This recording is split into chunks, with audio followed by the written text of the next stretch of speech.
Welcome to the Travel Agent Podcast. I'm your host, Aylin Blanco. I interview successful industry professionals and share my personal journey to becoming a travel agent. The show is for aspiring travel agents and travel professionals at every level. My mission is to uncover the universal keys to thrive in this business. Join me as I take a closer look into the life of a travel agent. Hello, and welcome back to the Travel Agent Podcast. We are keeping it rolling with really amazing guests who are doing fantastic things in the industry. And today is no different, so I'm going to let her introduce herself. Hi, everyone. My name is Courtnie Nichols, and I am the owner of TRVLB, a luxury membership-based travel design boutique, Compass Collective, which is B2B marketing consultancies for travel brand, and then Travel Bash, my passion project, my baby, the destination wedding blog that I started when I first got into the business. Awesome. So we're not going to start any different than we normally do. Tell us how you got into the business. Yeah, so I have moved around a lot. My husband is a college basketball coach. So before he was a coach, I lived overseas. So it was one of those things that my friends and family were like, oh, Courtney's probably already been there. Like, she's lived in Europe. Like, she's always moving. And I actually had a destination wedding. And my travel agent at the time was like, girl, you need to come be a travel agent. She was like, you know everybody. Like, you've lived everywhere. It'll be great. And I kind of was like, I don't know about that. Like, what? Booking travel? And then I'm thinking online because I'm young. And I was like, I mean, besides my destination wedding, I had never used the travel advisor. And I'm just kind of like, And then time went on. And like I say, before I was a travel advisor, I was a major gift fundraiser. So that was like, I graduated the marketing degree. I went right into nonprofit and then university fundraising.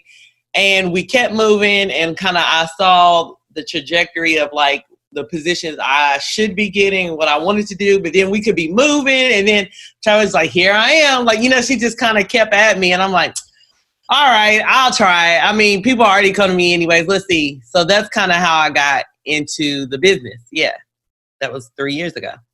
Wow. So one of the things that I've noticed from doing the show is that usually people hit their like stride that third year, but you are a unicorn. So tell us how like you've been able to really boost your clientele and get your travel agent like popping in the last like 3 years. Yeah. So I will first attribute to I didn't just jump right in the business. So I had a full-time job. I started my business in January 2017, and I did not quit my full-time job until a year and a half in. Like June 2018, I was like, oh, I'm not coming back. So don't worry about it. And from there, I really wasn't, to be honest, this is kind of crazy. I really wasn't interested in the travel piece per se, as far as like, I need to know all the destination hotels and that type of thing. But I kind of looked at it first standpoint of like my business, how's this set up, and using my fundraising background of like, okay, there's a process to this, like art and science, where there's identification, cultivation, like sushi. Like I kind of took the model from my fundraising and then tried to apply it to business. Now there was like lessons learned. There's some good and bad of that, but I'll say that I feel like travel is a relationship business, building a relationship. Like your network is really has a major impact on, I think, people's success in this industry. But I will also say this is my third year, and I didn't really like kill it like I was supposed to due to COVID. Like I had all these, my husband's like, girl, we up here, yeah, she gonna retire me, and just talking, we were just joking and playing, and then COVID hit, and then it was like blah, blah, blah, blah, blah, blah, and just kind of rolling. But it was already the trajectory of like where I was going and taking my business, and I was kind of getting out of like the romance and the destination wedding. And I was never like really an advisor that focused on kind of budget properties and or a younger demographic, but it wasn't as defined in the luxury market when I first started. So even with COVID, it kind of helped me because the type of clients I had, they were going to travel regardless. It was just, could they go? It wasn't more or less that I lost my job and or I can't afford to go, or like, this is just turned my whole world upside down. More of it's like, Courtnie, are we allowed to go? Or, you know what I mean? Like, instead, I want to do this. So the type of clientele that I felt like I was planting seeds. So the clients that I was already planning to like move towards or further and kind of move my whole business model around kind of held me from like going under, basically. I'll say this year. It was a challenging year. It has been a challenging year. Yeah. So from what I'm hearing is you kind of took what you were doing a business and at your 9 to 5 and interjected that into your current business. Is there anything now that you wish you would have known when you first started that would have been even more helpful and would have kind of took your business off even further?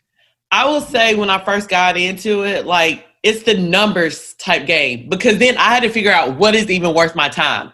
And that sounds crazy, but like when I first got into it, I'm like, yeah, I'll book your hotel to DC. Like, I have no business booking somebody's hotel to DC making $30. You know what I mean? Like, I'm like, oh yeah, I'll do your cruise, or I don't do cruise anymore. But I mean, I know people that make tons of money, like that's their thing, but I really casted a wide net, which I think when you start a business, that's good for you to do because you find out what you like and what you don't like and what's going to serve you. But it came down to looking at the numbers and like your bottom line and where I could start it and how I could be of service. But then also how that lifts my business up, because I can't service you if I'm not in business, meaning I have to make money. I feel like it's your act of like, I've served you well is you to pay me type of thing. So I will say that when I got into business, I started right off the bat, my host station charging fees. Now they weren't like significant, but it was like something to put a little thunder under people's behind, like to know that, hey, this is a business,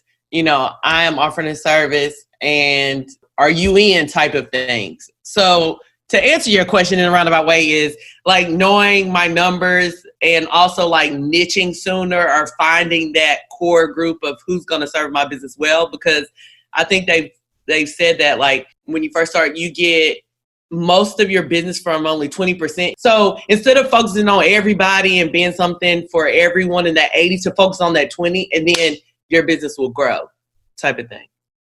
So, this fee thing is a huge issue in the industry. Like, whether to charge a fee or not charge a fee. I have done both. And I do notice that the ones who pay the fee up front are definitely more committed to their trip. But you are doing something a little bit different. I had one other guest on the show who has a very similar model. Do you mind telling us a little bit about your new model?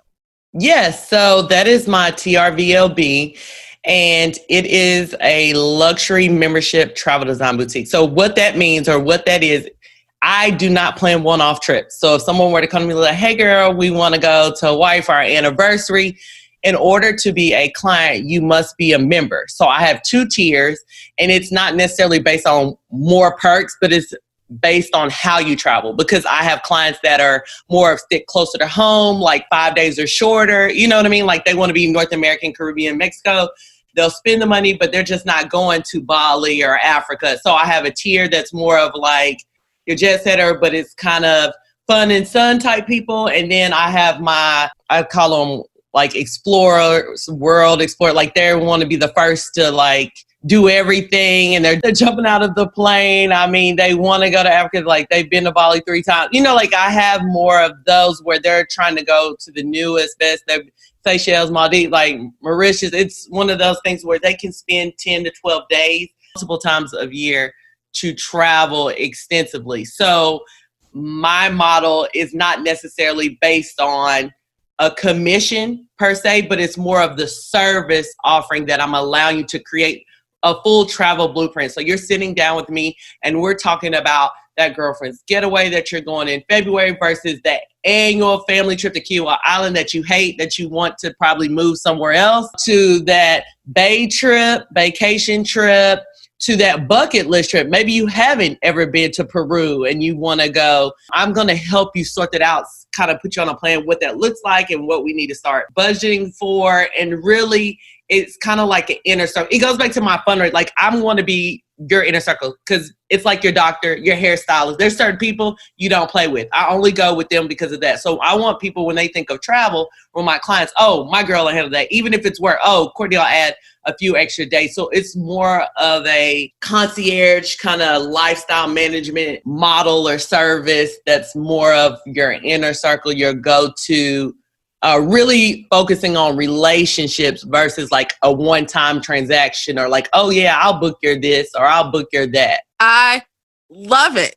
I have been thinking more and more about that since our pre-interview because I deal with a lot of financial professionals and most of their, business is relationship based. And it's like, that makes sense. That's how things should work. If you're providing a service. So congratulations on figuring that out early. Well, still working, but like I've got some members, like I've launched and I've got some members like locked in. And I also think I can only serve you as well as I know you. So for instance, if I plan your trip to just Mexico one time, that I'm basing it on limited information, maybe one phone call or a couple, but just think if we built this relationship over there, oh, I know she only does Hendrix Gym. When she gets off the plane, she needs it. It's a more like in order for you to have that type of, I say, curated or highly curated experience that wows, you have to know somebody. It can't be a one-time phone call or a 2 follow-up and then an assistant. Because not saying that you can't pull it off, because obviously I was doing it and there's several other agents that do it. But just think, as more and more you plan trips for people, the same people, and as they grow with you and they expect like, oh, now they've added, little Johnny to the team. Well, 2 years ago, you didn't have Johnny. It's kind of like they're a part of your family. They start extending and growing, and they trust you more. Their likes, their concerns. They know about your family. Natalie has piano lessons on Friday. The more I know, the better I can curate an experience really based on them. It's all the truth. So one of the things that I always ask my guest is, especially right now with COVID, like, how has COVID, obviously COVID has been awful, but how has COVID helped your business? Like, how has it given you what has it given you the time to really figure out? Because you keep hearing pivot, but what it sounds like is you just went in further in what you were already doing and making it better. So what did you learn from this downtime during COVID? Yes. So I was fortunate in that I was already heading towards this model. So when COVID hit, it just reinforced my desire to move in that direction. Because now just think, if you were an agent and you didn't charge fees, or even if you did and no one traveled in that year, look how much money that you still did the work and you're still having to do more work to rebook them for next year. But you've only been paid once. And for some agents, you haven't been paid at all. So this whole year you've done so much work and you're having to do more for the same client. Every time you touch a booking, that costs you money. So it kind of reinforced like, girl, this is the right direction. Cause I can't even imagine, like, I'm thinking if, it really hit the fan and I have 4 kids, mouths to feed, like we would be out here struggling because I feel like I didn't honor myself and my business enough to charge something or in order to set myself up for success in the future. And that's not just a COVID thing. That's a business period. Like, because there's going to be other things that come up besides COVID that can impact anyone's business when we don't know. We just had a major election. That could have been an impact. You know what I mean? Like, so there's several things. So what I can control is what I focused on. But I will say that that's where Compass Collective was created, or I started this consultancy because I feel like we were in this great awakening where everybody, racial inequality came to the forefront, even though the same thing people have been arguing and fighting for has been happening for years. It's like, whoa, because of COVID, and we actually got to see somebody step on someone's neck. It was like, wow, like this is crazy. But they've been doing it. So it made me step back and say, okay, how can I contribute to this? What can I do to help move the needle or shift the conversation on even the industry that I'm in? Because we can look around about, not even to give a little of everything in everyone's life, but right now in the travel industry, what I see is missing is the lack of diversity. And people are shocked and like, what? Are you kidding me? Like, I mean, to be a Black travel advisor, on top of that, a Black luxury travel advisor. I mean, you said I was a unicorn. If that's the case, I'm really a unicorn in that market. And then to not see anyone that looks like me and or my clients, or go to these conferences and there's no one that speaks, or there's no one in leadership, or even my sales reps or the suppliers, it's kind of disheartening. But it's one of those things that I have kind of, oh, well, you know, that's how it is. That shouldn't be how it is. But we've lived in that environment where, of course, we know, but other people didn't know. So I started this consultancy not to like slap people on the wrist and be like, you suck and Black Lives Matter, but to be more like, hey, let me be a bridge. I'm extending the olive branch. Let me show you areas of weakness and how to improve it. Because when you make money, I make money. And when I make money, you make money type of thing. So let's come together and get some things in check.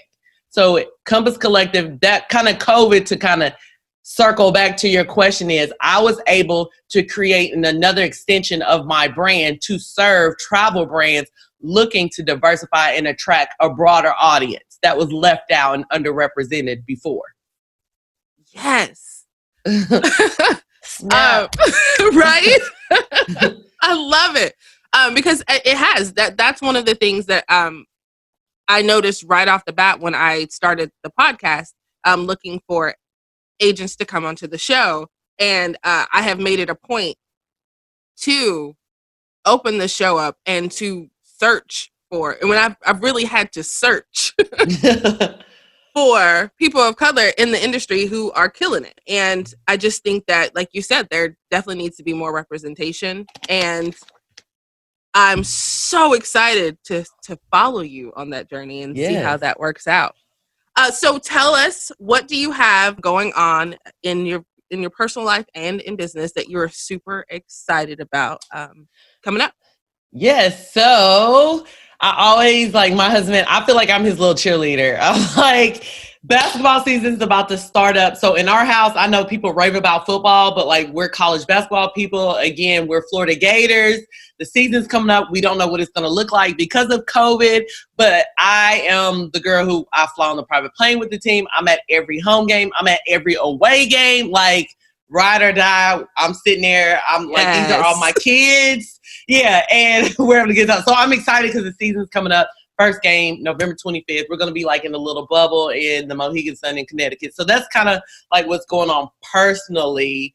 I will say in my business, I just had a photo shoot yesterday for Compass Collective. My website is launching at the beginning of next month. So that's what I'm working on professionally, as well as trying to make sure all my T's are crossed, I's are dotted, and my systems are like this with the membership, because high level service, I want high level results. So I need all my stuff, on point. So that's kind of what's going on. Basketball, and then working this thing out. I think you're awesome. I might say this a lot, but I feel like, the universe brings me and I attract really awesome people. And so I'm so glad to have met you, and you are definitely on my bestie list. Oh, yes. So this interview was great. I feel like there's so much more we could dive into. So I'm going to keep you on the books. Okay. And we're going to do this again, especially since, I want to see what your new website looks like and really help you in any way that I can, because I just think that now is the time that we really should be helping each other and making sure that, we're doing as much as we can for each other and with each other moving on in the future. Well, thank you so much. You're welcome.